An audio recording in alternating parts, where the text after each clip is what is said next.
Hi, it's Dr. McCarthy here, and today we're going to discuss thyroid treatment success secret number 6.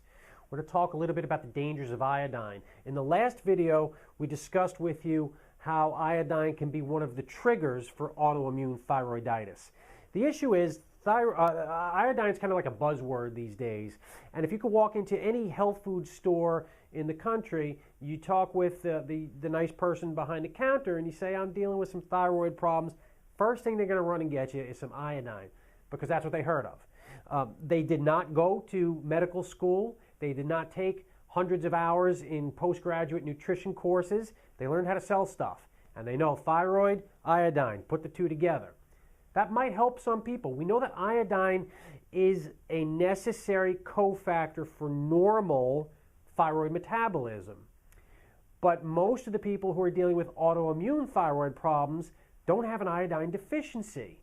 And according to Dr. Karazian specifically, he talks about the autoimmune thyroid condition and how adding iodine into that is like throwing gasoline on a fire.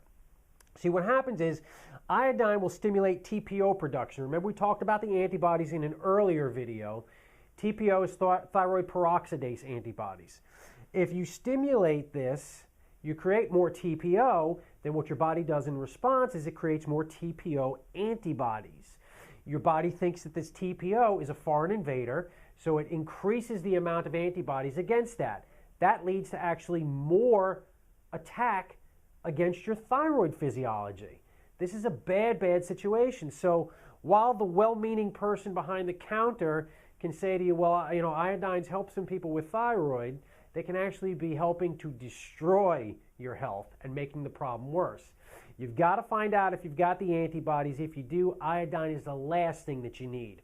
So you can just roll the dice and listen to the guy at the health food store, try some iodine yourself, or you can get the simple blood test done, and then you don't have to guess. You will know. If you've got the antibodies, don't mess with iodine. If you're not sure what needs to be done next, you've got to call our office. Don't suffer another minute. Thanks.